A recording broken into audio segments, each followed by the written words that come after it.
Good morning. এখন বাজে সকাল 6টা। ঝটপট করে রেডি হয়ে নিচ্ছি, কারণ কোথায় যাব? বুদ্ধগয়ায়। তাড়াতাড়ি করে রেডি হতে হতে হঠাৎ করে আমাদের অনেকগুলো মানুষ আছে, তো তার মধ্যে যেগুলো মেন মানুষ তারা হঠাৎ হঠাৎ প্ল্যান চেঞ্জ করে, তো এখন প্ল্যান বিতে চলে গেছে।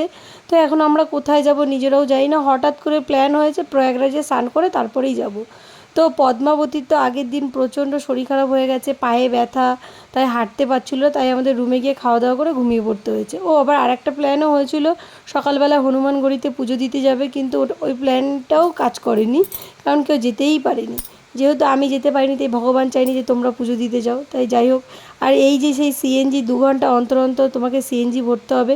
গরমে তুমি পাঁপড় হয়ে যাও, সেদ্ধ হয়ে যাও, কোনো কিছু করার নেই, কিন্তু তোমাকে সিএনজি ভরতেই হবে। আর চলে এসেছি এই যে প্রয়াগরাজের রোডে, যেটা দেখে আমার তো মন খুশ হয়ে গেছে। আমাকে একজন অনেক কথা বলেছে, কি বলেছে সেটা পরে বলছি, দাঁড়াও।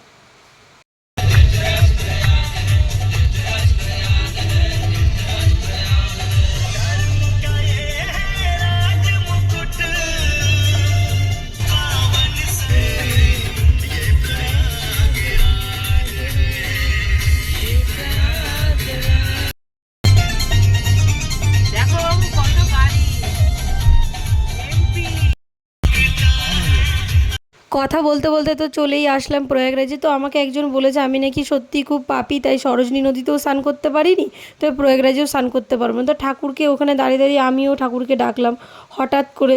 তো ঠাকুর আমার কথাটা হঠাৎ করে শুনে নিল যে আমি যদি স্নান না করতে পারি, তারাও নাকি স্নান করতে পারবে না। তো যেমন কথা তেমন কাজ।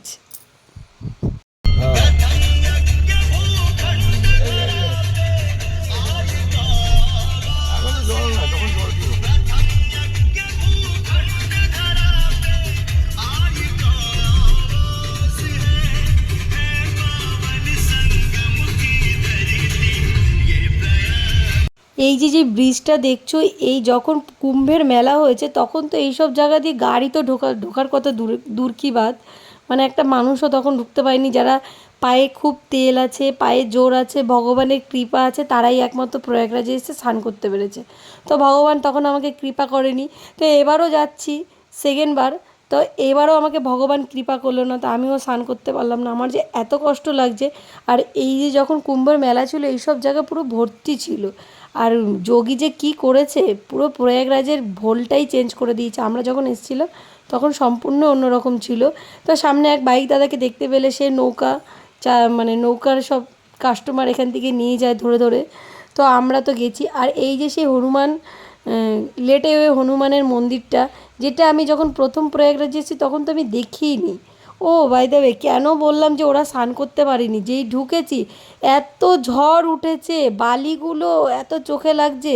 তো ওই কারণে মাঝ নদীতে নৌকা যায়নি, তাই স্নান করতেও ওরা পারেনি। তো ভগবান চেয়েছে না, তাই ওরাও স্নান করতে পারেনি। আমার যে কী মনে মনে আনন্দ লাগছিল, যাও আমিও স্নান করতে পারিনি, তোমরাও যাতে স্নান না করতে পারো। আর এত ঝড় হচ্ছে মানে নদীর ভেতরে, আর বালি এত উঠছে, ক্যামেরায় সেটা বোঝা যাচ্ছে না। তো এই যে দুজন মাস্টার মাইন্ড এখানে দাঁড়িয়ে দাঁড়িয়ে একটা কিছু সমালোচনা করছে। আর ওনাদের পেছনে রোদের এত তাপ, আমি একটা ছেঁড়া গামছা মাথায় দিয়ে, আমার তো খেয়ালই নেই, ভিডিও করেছি, পরে দেখতে পারলাম ওহো আমি ছেঁড়া গামছা মাথায় নিয়ে রয়েছি। আমাদের পাঁচফোড়নের বাবা আর পদ্মাবতী, এরা যে স্নান করতে পারেনি, আমার খুব আনন্দ লাগছিল। তো সেই আনন্দের তো নেক্সট ভিডিও আসতে চলেছে বুদ্ধগয়া গিয়ে খুব মজা করেছি।